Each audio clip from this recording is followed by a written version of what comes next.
some more extra credit with anchors, and this for a pre-distributed anchor. I can totally do more than 2 pieces with a pre-distributed anchor. Not a whole lot changes, but I do probably want longer material if it's going to be more than 2 pieces of equipment. So in this case, using my cord can come in real handy because now I have a lot of material, and I can just clip into each material. Again, I've got my knot up close. Okay, I'm going to try to hold it in place.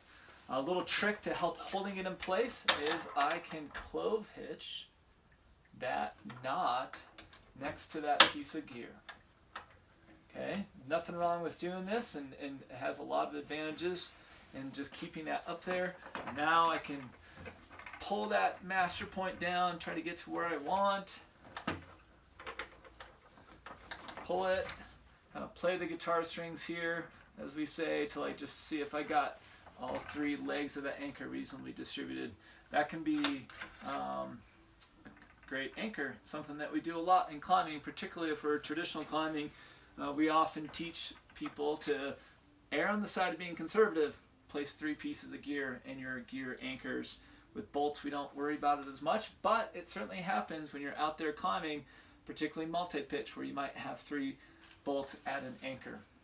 Now, let's have some more fun here.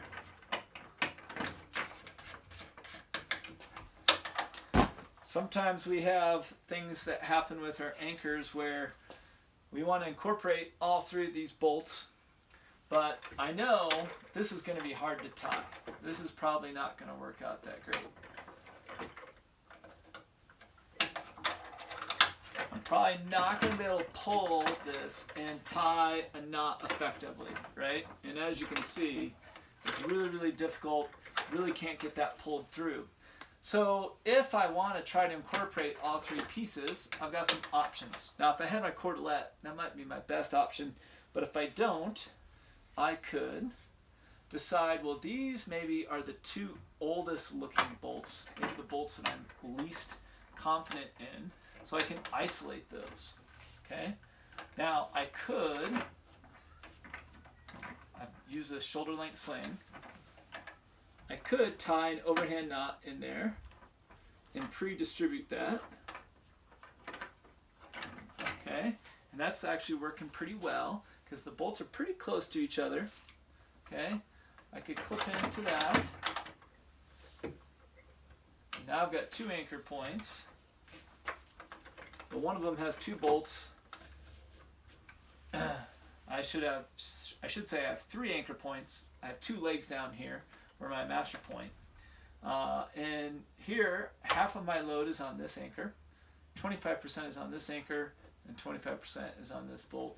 And so here, just think about when you got your load here and it splits, you got half on this leg, half on this leg.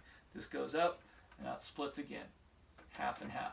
Often I hear people say that they think they have a third of the load on each anchor point, which is what we had when we had our cordelette here. We did have a third on each anchor point when we had this up here earlier. But now we've changed it, and so it's important to recognize how that load changes as well. These are all the kinds of things that we want you to try to recognize so you can be better climbers. So here in this setup, I do have a third on each anchor point. So some things to consider.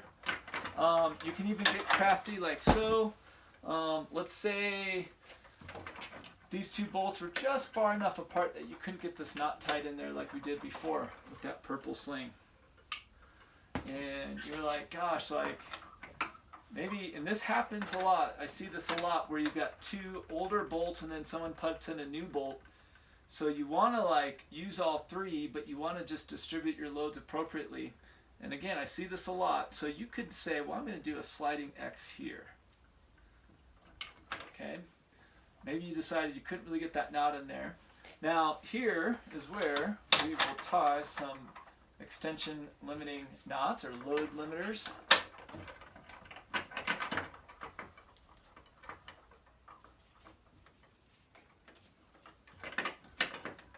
Okay. Again, we want them pretty darn close down there. We don't want a lot of extra load and a lot of extra extension in there. So I've got my sliding X in there. And now I can use my double link sling to equalize this one bolt, which maybe in this case this is the newest bolt, the best looking bolt at the anchor.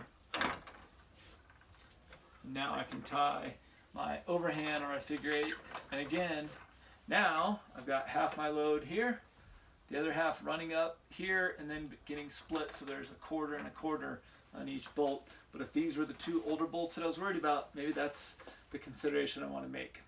So there's a little extra credit with some pre-equalized anchors, and even like incorporating a sliding X in there. A lot of ways that you can go about this. And so what's really important again is, you know, we've got these acronyms like DREAMS or Serena or Earnest or Serene to help us remember anchoring principles. But make sure that instead of memorizing an acronym, that you really get focused on how to build good anchors, and you can recognize the pros and cons, potential limitations or potential risk considerations when you build your anchors, and think about the kind of anchor you want to build and why you want to go that direction. So a lot of times in climbing or in guiding, it's all about being safe and efficient and having a good reason to do it. So that's what we ask you to consider.